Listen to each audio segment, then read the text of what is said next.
Who says blondes have more fun? The team from Puerto Rico, who all dyed their hair blonde, or rubio in Spanish, to show team unity, fought back tears after losing the championship game of the 2017 Baseball Classic, 8-0 to the U.S.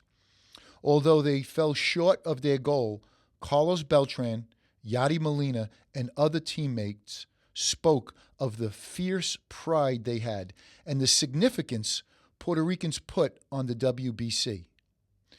You have to admire the passion. The one-sided finale of the international tournament, which was composed of 16 competing nations from March 6th to March 22nd. To me, I have two big problems with the WBC. One, if you're watching a true World Baseball Classic, you expect the best players in the world to be participating. I am one who firmly believes that pitching wins championships. And although Stroman pitched well in the championship game, how can I take a tournament seriously when Kershaw, Bumgarner, Sale, Verlander, Syndergaard, Scherzer, and other pitchers for the United States didn't even show up?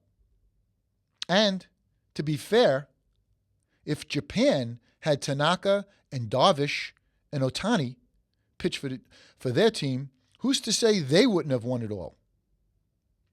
But that leads me to an even bigger problem, in my opinion.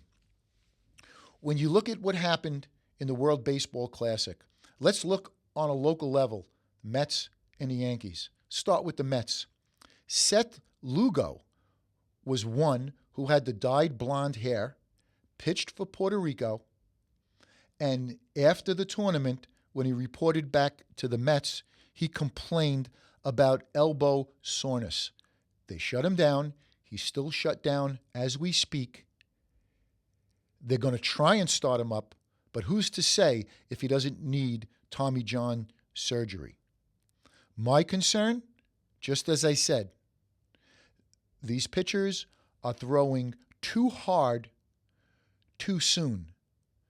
March is a month where you're at spring training, the games mean nothing, and you work your way in. You ramp yourself up with your velocity, with your off-speed pitches, with your intensity.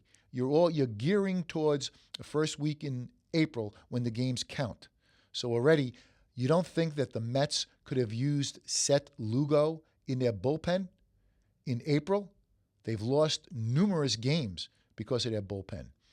Now let's look at the Yankees. Didi Gregorius playing for the Netherlands. Now you wouldn't think that there's as much risk with him. He's not a pitcher. But they moved him out of position. Instead of playing shortstop, he was playing second base. Tried to turn a double play. Instead of having his momentum going towards first base when he tried to turn that double play, as a second baseman, he's throwing across his body. And he hurt his shoulder, and significantly hurt it, because he's missed all of April. So you have one, a pitcher, you have another one, an infielder playing out of position, and I have a third example. Yadi Molina. He was prominent in the picture that we showed to our studio audience with the blonde hair, playing for Puerto Rico, playing in the championship game. He played with so much passion, so much enthusiasm. And again, that's where the play on words comes from, a tournament to die for. They played it like it was life and death. They desperately wanted to win for their country. Well, the ironic thing is that when the Yankees played St. Louis during their first homestand, I'm looking at Yadi Molina and I'm saying, where's all the passion and enthusiasm that he showed in the WBC?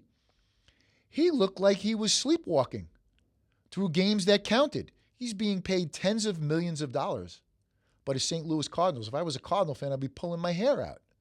So again, ladies and gentlemen, I'm against the WBC, not in and of itself, I think it's nice to have an international tournament. But if the best players aren't going to be there, it's meaningless to me. And the bigger concern is people getting hurt or burning themselves out before the games start in MLB. So just wanted to point that out and again refer to what I had written about earlier.